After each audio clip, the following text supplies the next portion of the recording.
If cursing is a sign of intelligence, then these two are brilliant. Meet award-winning radio show hosts Jonna Spilbor and Carol Pesci as they interview smart people, offer up a tidbit or two of advice, and threaten to kick your ass if you don't think positive. It's Happy Hour, live straight up, with a twist. Alcohol may or may not have been involved in the making of the show. Please watch responsibly. So, was there a hair on it? On my burrito? Well, there shouldn't be, because, oh, hello. Hello. Welcome to Happy Hour TV. I'm Jonna Spilbor. I'm Carol Pesci. We are here to be your fixologist. Yeah, to help you take that crap that happens in your life and turn it into gold. Yes. We have a great guest coming up for you today where we are going to help you fix the stress habit with Dr. John McGrail. Love that guy, yeah. We also want to thank our studio audience for taking time out of their busy day to be with us today. And most especially, today's bleep sponsor for on the rare occasion where we might drop an F-bomb. Yeah, been known to happen. So we'll also turn that crap into gold and we're going to get paid for that. Why not? Why not sponsor? Why not? You might also notice somewhere in our studio, the one, the only, a Bradley Cooper. Now, he might not actually be here live, but he will be here in spirit as he is in every fucking show. I think he'd be a little bit nervous. I know. To be live in Jonna Spilbor's studio. Don't take out a restraining order on me, Bradley. But the goal is so we She's have a lawyer and she'd get out of it. We make fun of this little segment because really what we're trying to do is attract Bradley Cooper into the studio and on the show one of these days through the law of attraction. So by being obsessive stalkers about it. And having a little cardboard cutout of him somewhere. Somewhere, yeah. So if you comment below, if you can find Bradley Cooper, he's going to appear somewhere in every show. Every time. So, all right, so before we get on with our great guest, Dr. John McGrail. And stress, we've got our... We're going to talk some crap. Crap, yeah, because we do like to talk crap sometimes. So this is our... sometimes we'll make a martini, and sometimes we can pull things to talk about out of this jar. So do you want to... Yeah, you want me to do the honors for this show? All right. Okay, what's our crap topic for the day? Okay. And it is... We already talked crap. Our crap topic for the day is a Bradley Cooper. Oh, it is. So let me ask you something. All right. So say the day does come, because I have a feeling you're a master at the law of attraction. You really are. You get it in your head, and you want something, and you make it happen. Right. So and we can all do that, by the way. Let's just imagine. Yeah. You're in Manhattan sometimes. So let's imagine you're in a restaurant, and you spot Bradley Cooper. Oh. How are you going to handle that? Okay, first, I will throw up a little bit in my mouth. Then go brush your teeth. Right.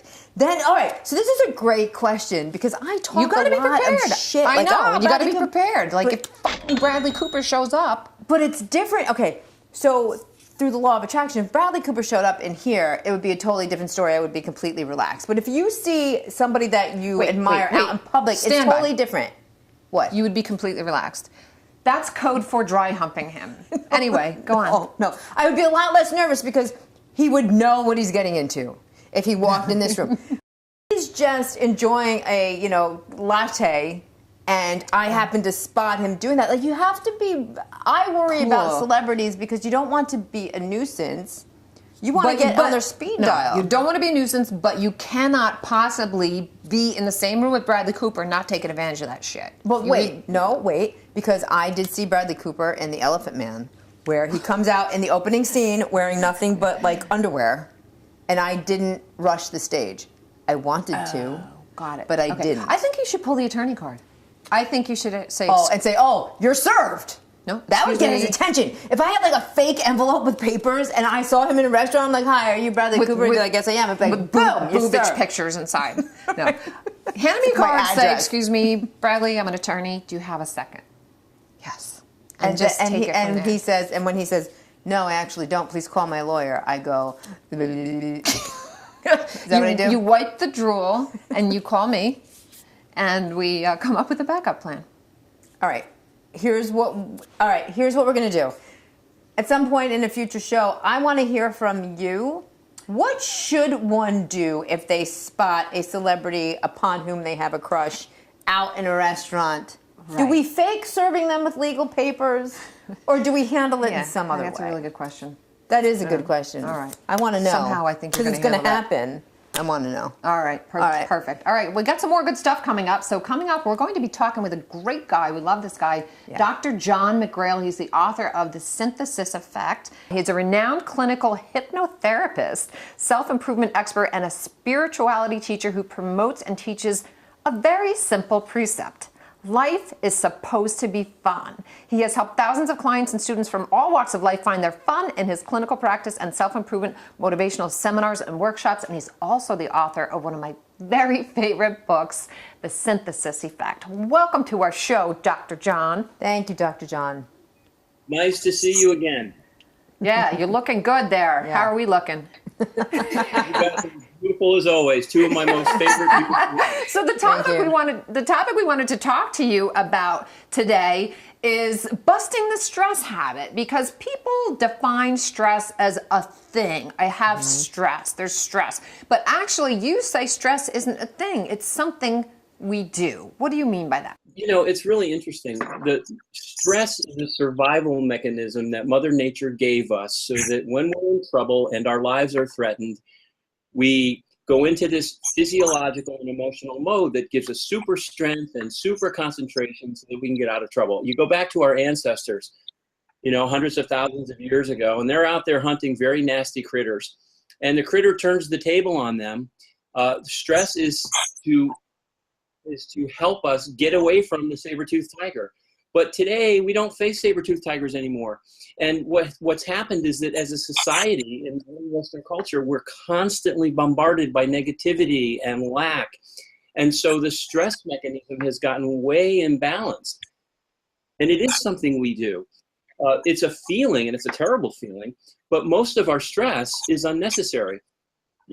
We've talked about this before, I think, but one of my favorite books, it really helped me turn my life around, because we're all subject to this, and it's very easy to fall victim to it. But there was a guy named Richard Carlson, a psychologist, who wrote a book back in the 90s, I believe it was, called Don't Sweat the Small Stuff. Yeah. Oh yeah, the beautiful thing is when you realize that most of the stress you're feeling is completely unnecessary, is that you get all that energy back. You can reinvest it. And I've got this little technique I use all the time for myself, and I teach my clients.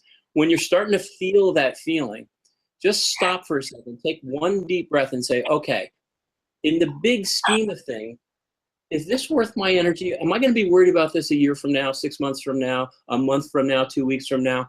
And you know, 99.9% of the time, the answer is no. And if it's no, then damn it, let it go. That's right. And so it's really, so all there ever is stimulus. There's things coming at us, and then there's our chosen responses to it, how we look at it and how we choose to respond to it. I think most of us look like stress is an external thing. It's something around us, but it's actually something within us. It's how we're reacting, right? Yeah, well, you know, you just said two magic words, Carol, responding and reacting. And what happens is, because we are so inundated with negativity in our society, 24 hours a day, 7 days a week, wherever you turn, what happens is we get programmed literally to react with a stress response. When you respond, that's when you're asking that question. Is this really worth all the energy I'm about to put in it? Is it worth a stomachache? Is it worth a headache? Is it worth a heart attack or a stroke? Because that's where it comes from. So yeah, what I teach my clients and my students, and we've talked about this before on the radio show, is I teach them to respond rather than to react. And when you do that, you take control. And when you take control, guess what? You're not stressed out anymore. Now, if it's life and death, if there's a saber-toothed tiger looking you in the eye, then it's worth getting stressed about. But other than that, So wait, so then Dr. John, is it possible to also teach people, instead of how to respond to stress, to not have the stress response at all? Is it possible to get to that point? Well, it is possible to eliminate unnecessary stress almost completely. And that takes some consistent practice. And as you know, one of my favorite tools in that regard is this thing called meditation, this daily 15 or 20 minutes of quiet time where you shut out all the noise and you have a chance to go inside and really think about how you're feeling.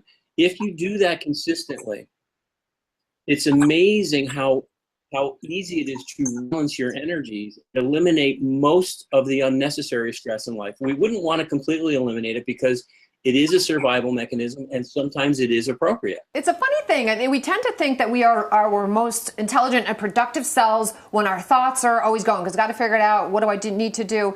And we're actually hurting ourselves sometimes. That sometimes one of the most productive things we can do is quiet that monkey brain down a little bit, right?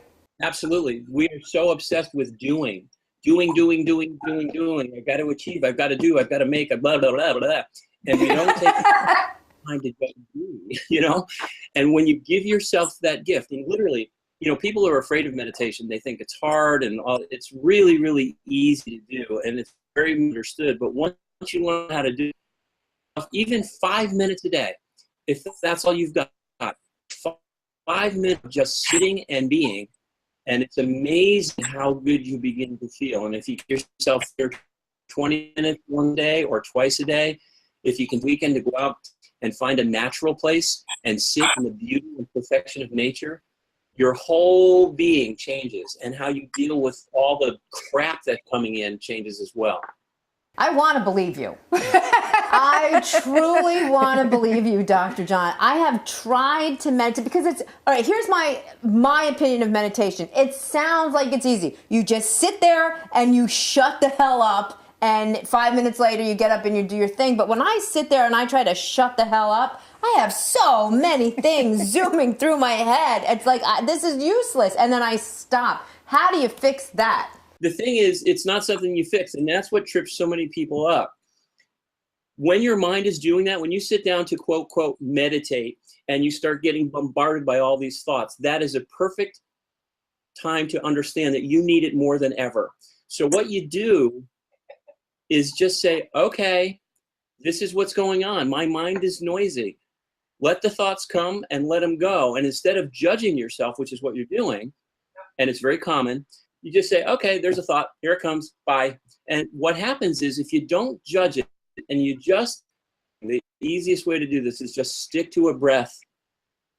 Back to your breath. Go back to your breath. When you get distracted, let it come, let it go. What happens is those intrusive thoughts, if you just stick with it. Now, this is going to take some time. It might take you 2 or 3 weeks or a month before you actually find that you have 5 minutes of quiet.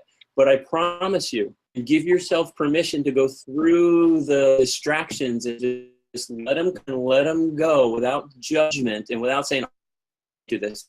It doesn't work. Then it's amazing. Pretty soon you get pretty good at it. I've been doing this for over 20 years now. And I did a little meditation before I came in today to prepare myself for this show. I wanted to make sure I sounded reasonably, particularly since the whole world can watch this.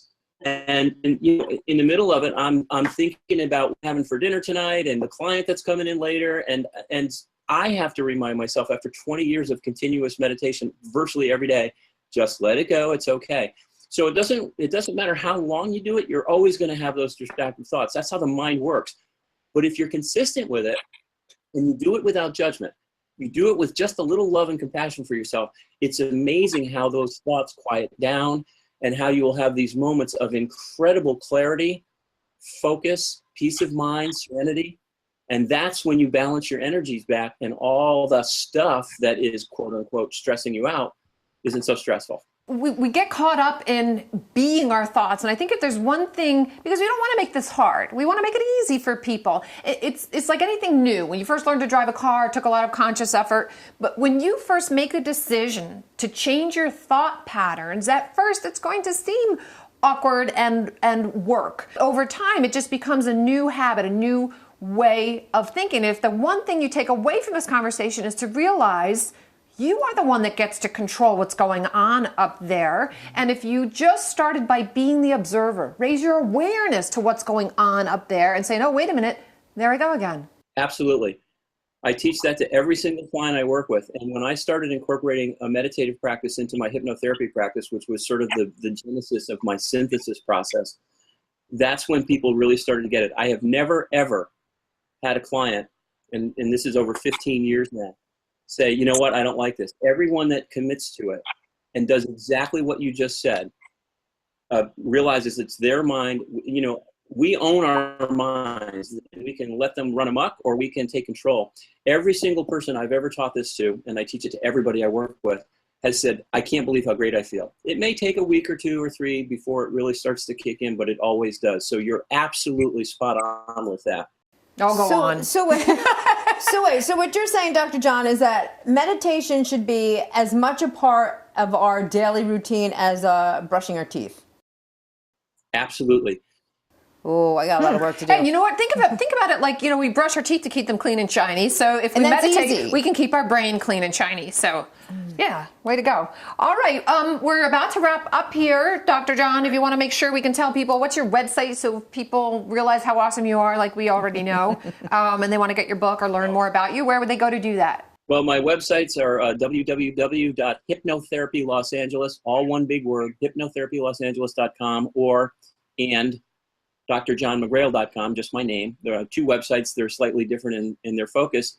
And thanks for letting me plug my book, shameless plug, The Synthesis Effect, Personal Power and Transformation. That's available on Amazon or barnesandnoble.com in paperback and ebook. You know, I have the Synthesis Challenge, if you give me a second. If anybody out there buys my book and reads it and does the program the way I set it up, it's very easy. It just takes a little commitment, like we talked about. If after 30 days you don't feel your life changing, send me proof of purchase and I'll refund your money. All right. All right, put You're your money where your awesome. mouth. We love you. Thank you. Well, thank you guys so much. It's great to join you again. All right. Bye-bye. Love having you. I love him. I'm never gonna get this meditation stuff It's like down. forgiveness. It's like an F word to Jana. Meditation, slow your brain down. Yeah. No, seriously, we think we're our most productive selves when we are thinking and doing. And sometimes, if a little of the quieting, we're going to get into touch with some more intelligent parts of ourselves and be more effective in the work that we do. So do. Yeah. Do. I have to figure out this meditation shit. Yeah. Good luck with that. I know. Yeah, I know you. So let's come back with my favorite segment, me and her on the loose.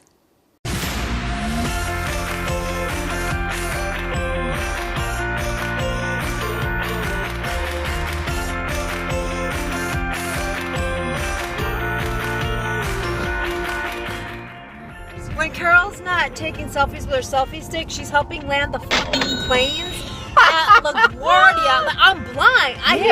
You look fabulous, and it's all about the light. Oh, you know, follow me around. All about the light. Follow me around this light forever and ever. Right? Isn't it great? I know, it's great.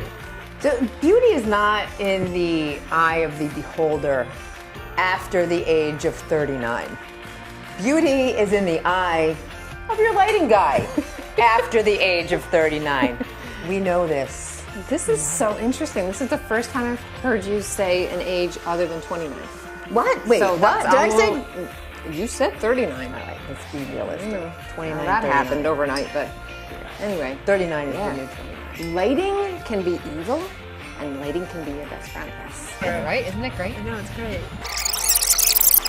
When Carol's not taking selfies with her selfie stick, she's helping land the fucking planes at LaGuardia. What's up with you landing planes?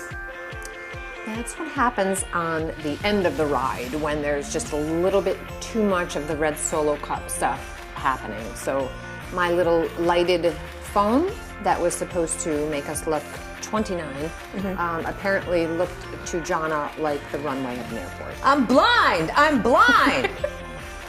It has a dimmer switch. She didn't know where to find it. Yeah, but we looked good because of the That's dimmer all switch. that matters. Land a plane, look great. That's right. So we're in the back of my car. We finally have the pink feathers cleaned up. That's we're making progress, but we picked up our friend Jeannie Kelly. Yeah, we did. There she Where's is. Jeannie Kelly? Hello. My teeth look really white. There's this obsession you guys have with teeth. What's up with that? They're all original. Oh, proud of that. Shut up. I didn't pay for these. Listen, All of them. sometimes you're born with really good ones, and sometimes you have to buy them later in life. It's Exactly. okay. It's okay. Exactly. No. These are mine. They are mine. These are mine too. good. My teeth look really white. Teeth look good. Yeah. Yeah, you know what? We're It's all about about the light, right? Really is all about the lighting. Hey! David's penis is going to be 20% larger on Monday because of the super moon. Yeah, maybe. What's going to be bigger? What? I don't understand. Say it again. Speak clearly. What's going to be bigger? I don't. What? What is going to be bigger on Monday? What? How does that happen? Why? Why? See what I have to deal with. Hi girls, congratulations on your new project. I'm really excited for you, but I just have a question. You wanted to videotape me, I took you out to dinner and paid the bill, and we did all those videos, and then you show me your project and I'm not even fucking in it.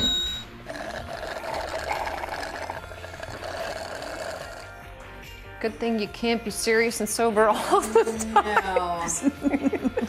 So before we go, we'd like to thank our Bleep sponsor once again. And because I don't know if that sponsor got their money's worth. San Diego. All right. And we also like to thank our studio audience for taking time out of their busy day to be with us. But most of all, thank you for tuning in and hanging out with us here on Happy Hour. Don't forget to visit our website for bonus material and the latest in Where's Bradley Cooper. And you can register for a chance to be our studio audience. Also, follow us on Twitter and Facebook as NetChicks TV. And feel free to comment below if you found Bradley Cooper, because For I realsies. really like to know where he is myself. So remember, don't bitch, complain, and blame. Talk about what's right about people, life, and the world. Stop waiting for somebody else to do it for you and take charge of your life and your attitude. Until next time, cheers, bitches. She's an inspirational speaker and wrote a book called Happy Bitch. Which basically means I love to help people get happier and I like to curse. Oh, my line? I'm here too. And she's an attorney and a legal analyst for Fuck Me. Rant. Wait a minute. Okay, so now hit start prompter on the bottom there.